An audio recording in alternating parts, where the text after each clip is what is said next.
This is DIGO Studio. Welcome. I'm Hermine Hartman. Where do you live? It's on the street where you live that's important. A young lady from Inglewood creatively took a look at Chicago from a photographic lens and examined the streets, North and South Side, same street, radically different communities with different people and even different property values. As she traveled from home Inglewood, to Lane Tech High School, she noticed a lot.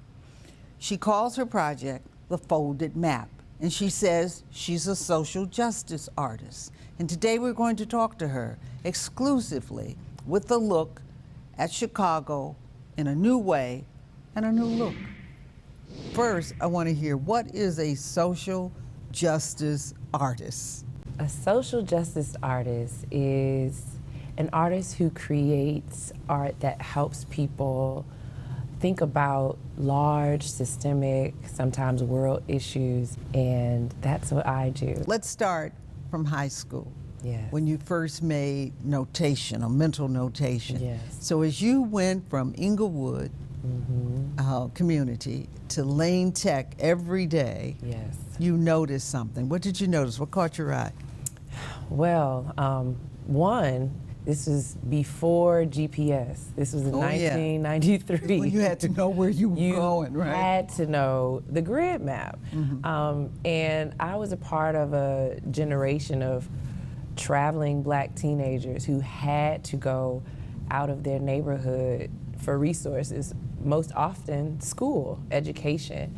And so every day on that commute, that was my first time going so far outside of my community, and this is at the age of 13, 14, 15. So the things that you notice kind of stick with you. Every day I would look out the window on the train and the bus, and that's when I started to see how different my community looked, and actually how bad it looked in comparison to the neighborhood that my high school was in.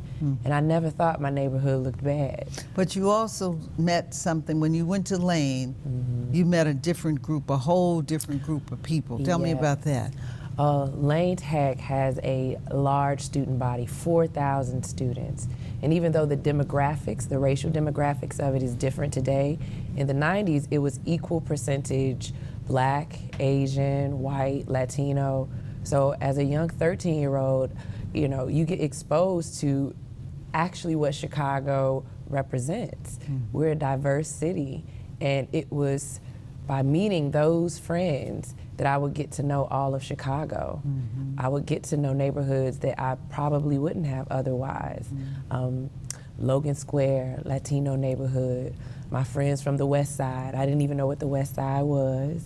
My friends on the North Side who had parents from other countries.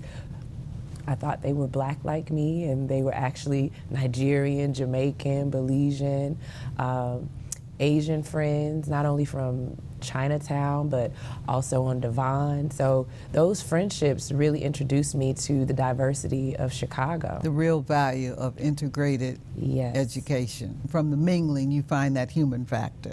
Yes. Where we're all alike. Yes, and you have common interests, you have music in common, you have other passions in common, and you really start to understand that all the differences and stereotypes are just what's projected onto us, that we really do have more in common. And sometimes it takes those very difficult, sometimes awkward questions that you have to ask each other to get to know each other's culture that makes it feel like you're so completely different, but at the core, you know, you're not. Tell me about the Folded Map project and how we got there.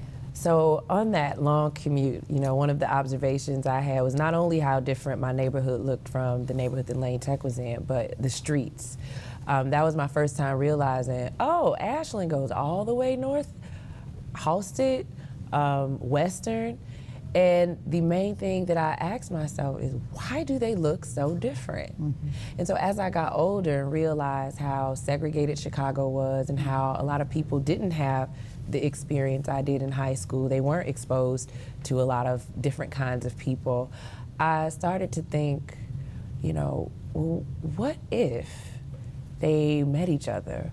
What if Chicago could like fold itself so people could meet each other, fold itself into each other, fold it at its 0 point so that we could touch. So you were, one, recognizing Chicago, the most segregated city, Yes. but you were also recognizing the grid of the streets Yes. and how Chicago is laid out, Yes. where Madison Street is our The 0 point. Yes. And then we go south, and then we go north. So that's where the folded map concept came from. Exactly. Even though the street names might be different, they all have a numerical value. And you have mirroring points on the north side and the south side. So we're unique in that way. So it was very simple to just identify the addresses that are similar. And Go north or go south. what I started to do was really think about how I wanted to compare these addresses. So I centered the project on my home neighborhood, Greater Inglewood. And then I found its sister neighborhoods, which are the neighborhoods on the north side that if you were to fold Chicago's map at its 0 point, they would touch Inglewood. What street did you look at? I looked at Ashland, Winchester, Damon, what's another one? Oh my gosh, I just forgot.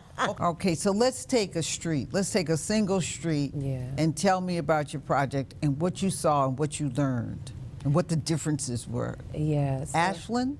Ashland. Okay. One of the address pairs in the project is 6720 North Ashland and 6720 South Ashland. The exact addresses, 15 miles apart, and yet they are very different. Not only the actual building infrastructure, but around it, the sidewalks, the streets, and that is all due to disinvestment. And the unfortunate reality is that the difference in those streets really demonstrate that predominantly black neighborhoods have been treated unfairly and have been disinvested in. Well, that's the actual part where there's commonality, there's empathy. You have people who share a passion of wanting to have a more fair city. Everyone that participated in Folded Map, regardless of where they lived, they cared about this issue. And so they had that in common. And they knew that the history of our city has mistreated black neighborhoods. They recognized. They recognized it. So to have a project basically explain what they've known, what they felt about their community, and then to have someone from an over-resourced neighborhood understand and truly listen, it was validating. And so you were able to see that during the MapTwin interviews of the project. Okay, so now you have noticed these differences and you've looked at the demographic and you've looked at the real estate. Yes. Then you looked at the people. Yes. And then you brought the people together. So in talking about the issues of Inglewood, problems of Inglewood, you did something very interesting. And you brought people together Yeah. in Inglewood as a community. Yes. Tell me about that. We grew up in Inglewood, so we definitely didn't feel like we had to stay in Inglewood. But the unfortunate reality is we couldn't afford to live in any of the other neighborhoods that we had grown to like. So we just decided to go back home to Inglewood and purchase a house. And so it was at that time that I started to meet other young homeowners who were around my age and, you know, were moving back to the neighborhood. And that's when we got together, one of those being Aisha Butler. She had an idea to start the Resident Association of Greater Inglewood and invited myself and 10 other friends who were homeowners in Inglewood and renters in Inglewood if we wanted to join her in starting this organization.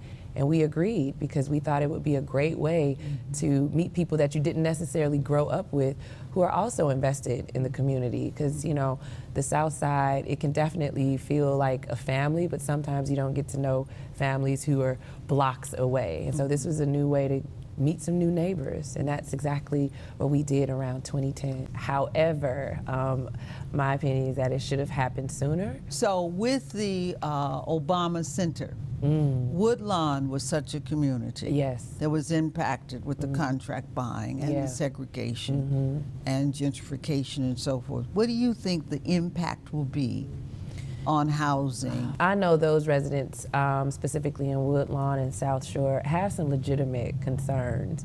The primary one is, how come their neighborhoods haven't gotten invested in until this conversation of the Obama Center? But also traffic, and then hopefully them not getting priced out. So it does have the potential to change what those neighborhoods look like, who lives there, and I think the primary focus should be ensuring that the existing residents don't get priced out. But with such a huge draw like the Obama Center, that's a possibility. But I think we can, we don't know, but we should put things in place to help ensure that. Such a major draw coming to the South Side, but you know, the Obama Center, I think it should be on the South Side. However, it definitely does have a lot to work out with the residents that are there. And we're in a wait and see kind of mode, because we're 4 years away, right? Yeah. No, it's true. So we keep our fingers crossed that it does all of what it's supposed to do, including the land, including the real estate and the residential areas. And making sure that the residents have access to this space. Yeah. Thank you so much for being with me. I like your great question. I love your project. I think it's very creative, it's innovative, but it's also simple. I mean, it's like you can argue all you want, but here it is. Just slice right through it. You go right through it. Just draw the line. Yep. So let's get a map and fold it, and you'll see what Tamika's talking about. Exactly.